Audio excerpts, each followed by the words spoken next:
Assalamualaikum warahmatullahi wabarakatuh. Apa kabar anak-anakku semuanya? Semoga kita semua selalu dalam lindungan Allah Subhanahu wa Ta'ala ya nak ya. Anak-anak, hari ini sebelum kita memulai pembelajaran kita, mari bersama-sama kita berdoa kepada Allah. Mudah-mudahan kita dimudahkan dalam menuntut ilmu, belajar pada pagi hari ini. Bismillahirrahmanirrahim. Rabbi zidni ilman warzuqni fahman.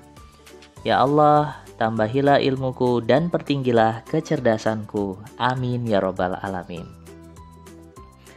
Baik anak-anakku, hari ini kita masuk ke subtema 2, tematik 4G, yaitu indahnya keragaman budaya negeriku.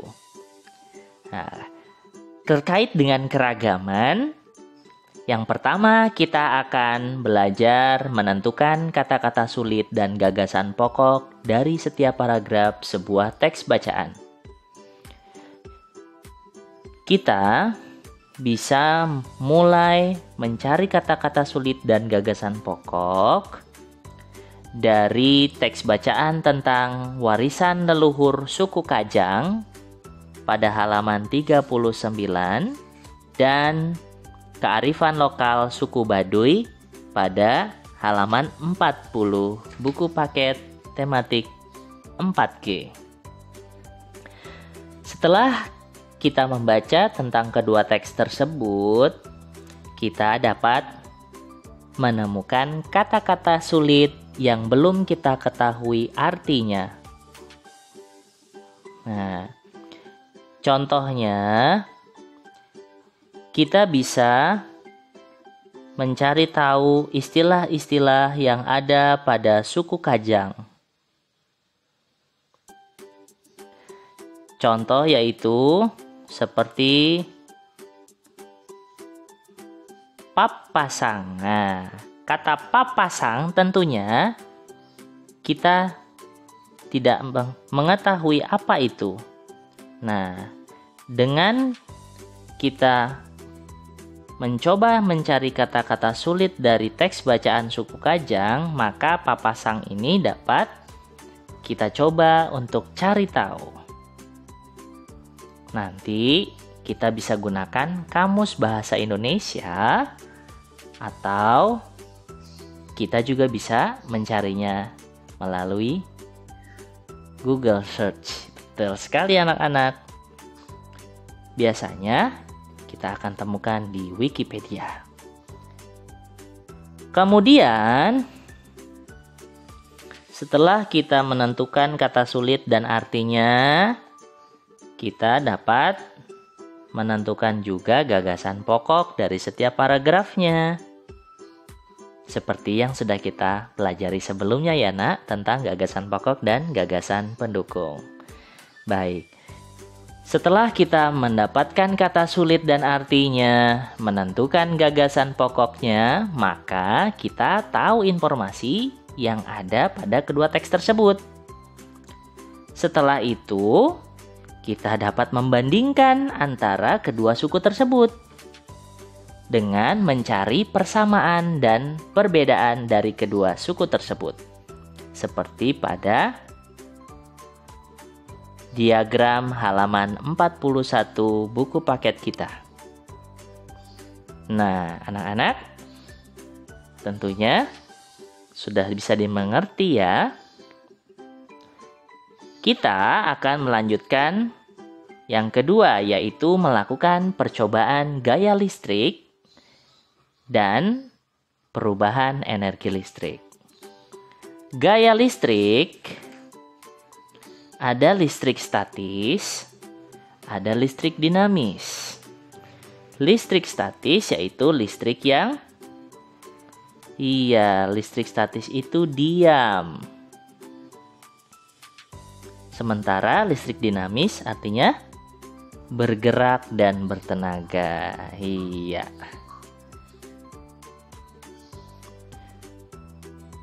Sebagai contoh, kita bisa melihat listrik statis itu Kalau kalian buka buku paket pada halaman 42 dan 43, kalian bisa membedakannya. Kalau listrik statis dapat kita lihat dengan percobaan penggaris plastik atau sisir plastik yang digosokkan ke rambut kita masing-masing selama 2 menit, kemudian didekatkan dengan potongan-potongan kertas yang sudah kita sediakan. Contoh dari listrik dinamis yaitu seperti rangkaian listrik di halaman 43, di mana sebuah baterai dihubungkan dengan 2 buah kabel dengan sebuah lampu. Apa yang akan terjadi?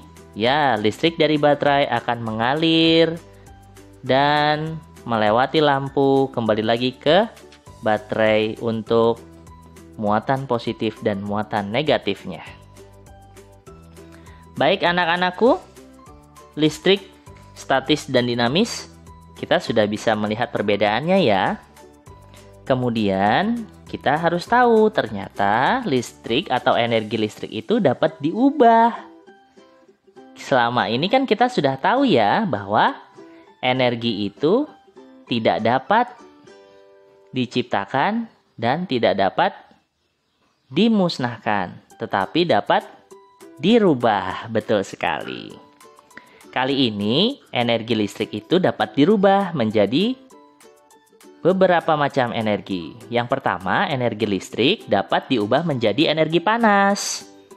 Contoh yang paling mudah untuk kita lihat yaitu ketika kita melihat mbak atau orang tua kita menggunakan setrika listrik di rumah. Kemudian, energi listrik juga dapat diubah menjadi energi gerak. Contohnya yaitu, ya betul sekali, pada kipas angin yang ada di rumah kita, di mana listrik dapat merubah menjadi gerak dan gerakannya itu berputar seperti kipas angin dan dapat dimanfaatkan untuk menyejukkan ruangan kita. Yang ketiga, energi listrik dapat diubah menjadi energi bunyi. Contoh yang dapat kita lakukan atau kita lihat yaitu pada radio. Mungkin saat berangkat ke sekolah atau bepergian, di mobil ayah bunda kita ada radio kan? Nah, energi listrik yang terjadi di mobil atau di radio kita itu berubah menjadi energi suara. Kemudian, energi listrik dapat diubah juga menjadi energi cahaya. Contohnya seperti ya cahaya lampu yang ada di ruangan kamar tidur kita atau di rumah kita. Kemudian, energi listrik itu dapat dihasilkan dari energi kimia, contohnya pada baterai, dan diubah menjadi energi cahaya, menjadi lampu senter. Betul sekali. Baik anak-anak, perubahan energi tentunya kita tahu ya, dan kalian dapat melihatnya perubahan energi itu pada halaman 48. Baik anak-anakku, selanjutnya kita akan belajar tentang gotong royong. Mungkin di antara kita ada yang tahu apa itu gotong royong?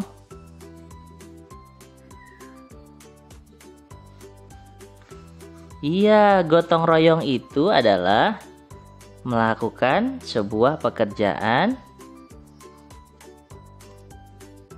secara bersama-sama dengan tujuan yang sama tentunya ya. Iya. Tentunya kalian juga tahu ya bahwa gotong royong itu masuk ke sila keberapa? Ada yang tahu? Sila ketiga, betul, persatuan dan kesatuan. Dalam bergotong royong, kita tidak perlu membeda-bedakan suku, kita tidak perlu membeda-bedakan agama, kita tidak perlu membeda-bedakan ras. Tapi dengan bergotong royong, pekerjaan kita bersama menjadi lebih ringan. Itulah yang termasuk sila ketiga. persatuan Indonesia. Apakah manfaat dari gotong royong? Manfaat dari gotong royong yaitu benar sekali. Dengan melakukan gotong royong, pekerjaan kita yang tadinya berat akan menjadi lebih ringan. Dengan bergotong royong, pekerjaan yang membutuhkan waktu lama dan tenaga yang banyak akan menjadi lebih cepat dan tidak membutuhkan banyak tenaga, serta menghemat waktu tentunya. Ya.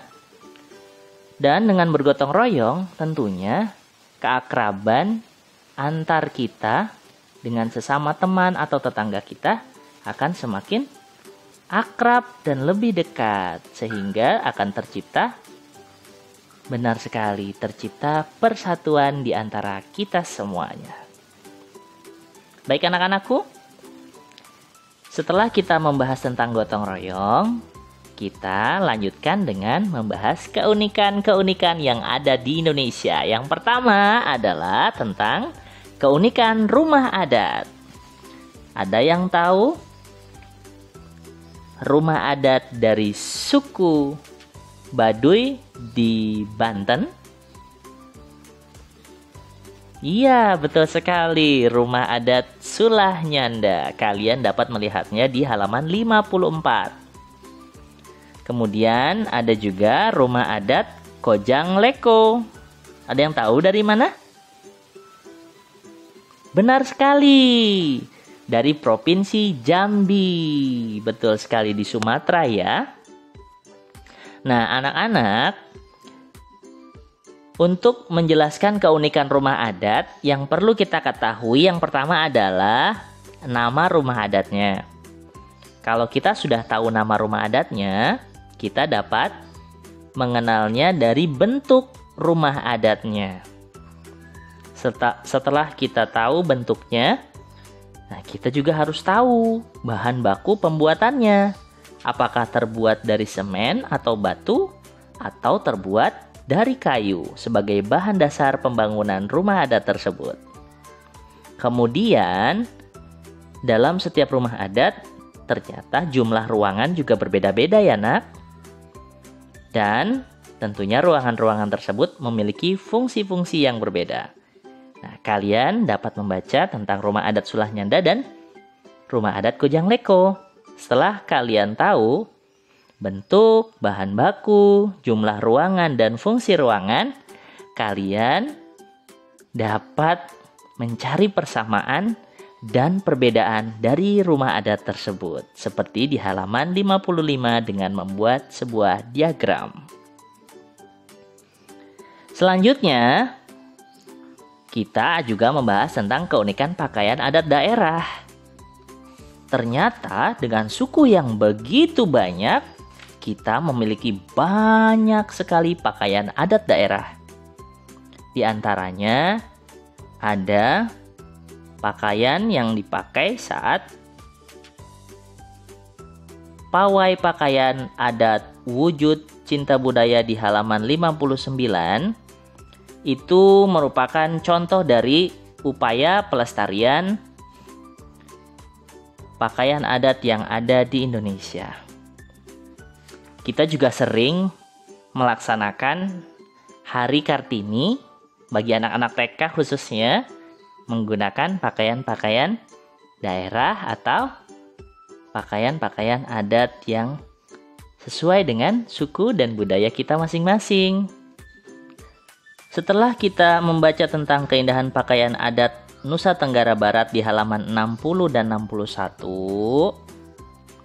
nah, kita akan tahu ternyata pakaian adat suku Sasak itu ada pakaian pria, ada pakaian wanita ya. Nah, kita bisa menuliskan ciri dan keunikan dari pakaian pria maupun pakaian wanita seperti peta pikiran yang ada di halaman 61 buku paket kita semua. Baik anak-anakku, Yang terakhir, kita akan belajar tentang keragaman alat musik daerah. Tentunya kita semua tahu ya, ternyata alat musik daerah di tempat kita tuh banyak sekali. Selain dengan alat musiknya, ternyata banyak juga tarian-tarian yang ada di Indonesia. Ya. Kalau untuk alat musiknya, tentu kita pernah tahu ya. Seperti di halaman 73 kalian bisa lihat. Di sana ada gambar alat-alat musik. Nah, kalian mencoba menghubungkan nama alat musik dan daerah yang sesuai dengan gambar alat musik tersebut. Seru kan? Ya, tentu seru. Dan ketika kita tahu itu alat musik apa dan dari mana, dan kita memberitahu orang lain, sesungguhnya kita sedang melestarikan kebudayaan bangsa kita, bangsa Indonesia. Betul sekali. Untuk menjaga kelestarian semuanya, kita harus tahu bahasa, rumah adat, pakaian daerah. Ketika kita tahu, kita bisa mempelajarinya, lalu kita memperkenalkannya kepada dunia luar bahwa Indonesia itu kaya dengan adat budayanya. Dan dengan mengetahui banyak keragaman yang ada di Indonesia, maka kita akan semakin bersatu dan bangga menjadi bangsa Indonesia karena kita bersatu di dalam keragaman. Baik anak-anakku, kiranya cukup penjelasan Bapak pada video kali ini. Mudah-mudahan apa yang Bapak jelaskan dapat dipahami. Jika ada hal-hal yang ingin kalian tanyakan, dapat ditanyakan kepada Bapak dan Ibu Guru. Baik anak-anak, sekian dari Bapak. Kurang lebihnya mohon maaf. Billahi taufiq wal hidayah. Wassalamualaikum warahmatullahi wabarakatuh.